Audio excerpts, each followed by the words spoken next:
กับทักทายสบายดีเด้อพี่น้องวันนี้วันพระน้องไม้มาแต่วัดพี่น้องเอากระสิมาโพดพระคือเก่าเขาหัวเขาส้นคือเก่าพี่น้องเขามาแต่วัดแล้วเขากระสิเขามาโพดพระเขาหัวเขาส้นวัดมา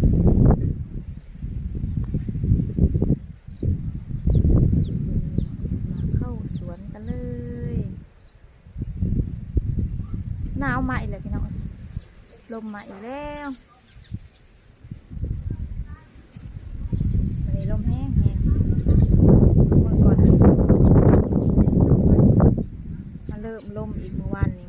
ลมแห้งเมื่อวานวันนี้ก็คือสิลมแห้งพี่น้อง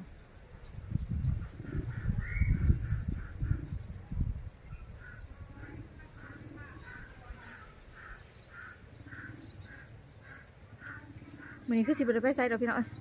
วันนี้สิยิบเสือเขาเจ้าสินมวันคริสต์มาสเขาเจ้าวันที่4ที่5พี่น้องเขาก็สิยิบเผือกยิบกองคือเก้ายิบผ้าสินยิบเสือโมดเสือทรงหัวซานเพราะว่าเขาเจ้าสิไปกินคริสต์มาสวันคริสต์มาสเขาเจ้าพี่น้องน้องมาก็เลยเขาจักคือเก้าว่าสิไปยืดผมพี่น้องก็เลยว่ารับเสือลูกค้าไว้วานลูกค้าว่าให้มันทันวันนั้นคริสต์มาสน้องมาก็เลยยืดไว้ก่อนว่าสิไปยืดผมพี่น้องแล้วเสือเขาเจ้าคนละสิได้ยืดฉันจะไปทำผมใหม่นะคะยืดสิไปตัดขึ้นอีกพี่น้องสิไปเป็นสิเฮ็ดสาวทรงมันทรงผมสั้นก่อน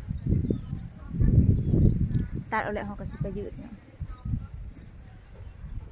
หายืดผมโพดผักต่อพี่น้อง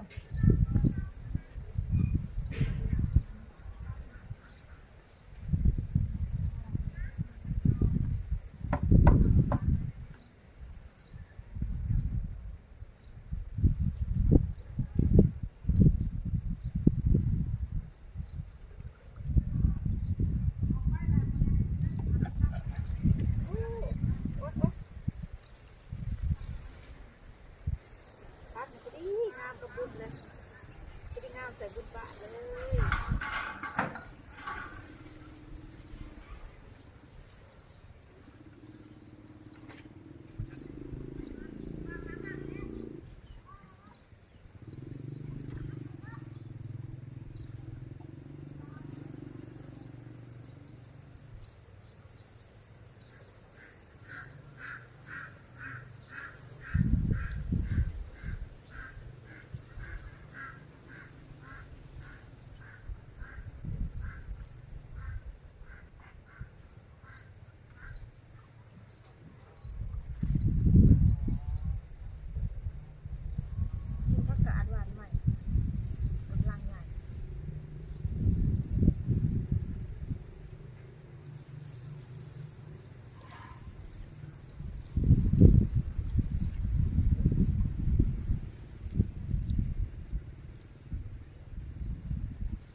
นี่สิเป็นผักชีกำลังงาม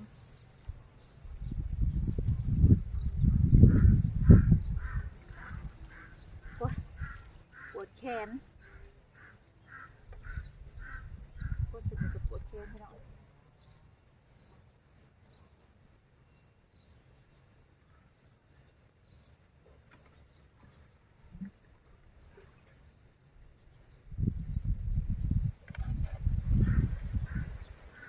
พดน้ำในร้านจังหวัดผมรักกับน้ำ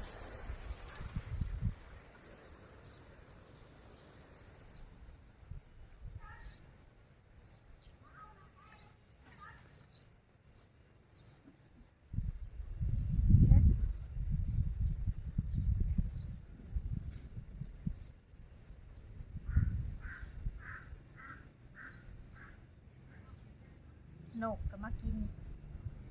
นกมากินผักตัวนี้เป็นอีหยังเป็นอะไรสิ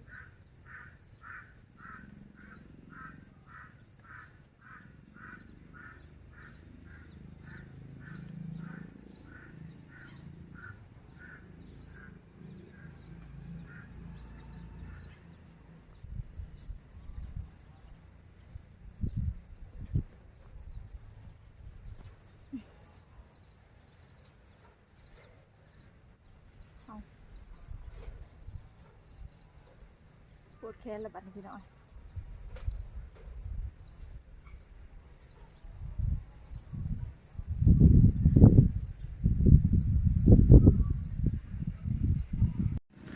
ผักนี่พอดีกินบุญบาทจ้ะพี่น้องผักสลัดพอดีเลยเพราะว่าได้ยินแม่บ้านว่าบุญบ้านเป็นสิบ่จัดใหญ่พี่น้องเอ้ยเขาสิเฮ็ดแบบว่าเฮ็ดบุญกลุ่มเขาแต่ว่าเอาเขาลงไปโฮมแล้วก็เพิ่นสิสังฆทานเอาหั่นเด้พี่น้องบ่ได้เฮ็ดใหญ่คือแต่ละปีหั้นนะบ่ได้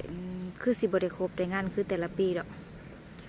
เพราะว่าเฮาเฮ็ดพอมันแล้วซื่อๆหั่นเด้พี่น้องเพราะว่ามันสิมีบุญหลายปางหั่นนะเพิ่นก็สิได้เฮ็ดเอาตั้งแต่สังฆทานบุญกลุ่มเขาเอาซื่อๆแต่ว่าสิบ่ได้ครบได้งานบ่ได้คือแต่เก่าหั่นนะพี่น้องบ่ได้คือปีผ่านมา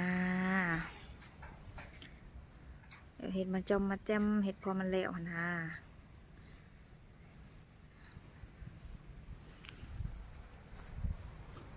นี่ผักเทียมโอ้ยบ่ได้มีเวลามาหลีใบออกพี่น้อยมันใบสนกันเลยบ่ได้มีเวลามาพรวนดินนะพี่น้องลม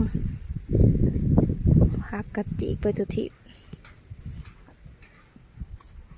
จ้ะผักเทียมออกมาเป็นปลูกลายกว่าเก่า6 นานมีแต่นานใหญ่ๆพี่น้องยำกลนหัวมันสำสิกลสำสิม่วน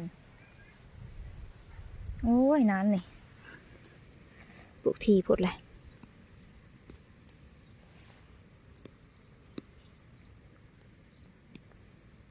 ติใบหลุมมันออกพี่น้องให้มันอันเป็นหัวมีเวลาเขาก็สิมาพรวนดินมันพี่น้องพรวนดินให้มันได้หัวใหญ่แต่ว่าเว้ยเวลากับบ่มีนี่ไปกับไปบ่ได้ไปผัดเขาจักพี่น้องเมื่อได้ก็คำเขาก็บ่ได้มีเวลาเขามาอันพรวนดินหัดพักเลยจะนายผัดไปงานนั้นงานนี้เพราะว่างานเกี่ยวงานดองแล้วเดือน4นี่ก็สิเฮ็ดงานแต่งร้านชายพี่น้อง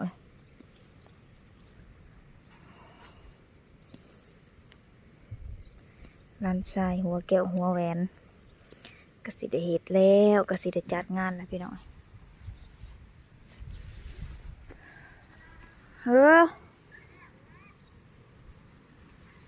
อิ่มแล้วเขานะ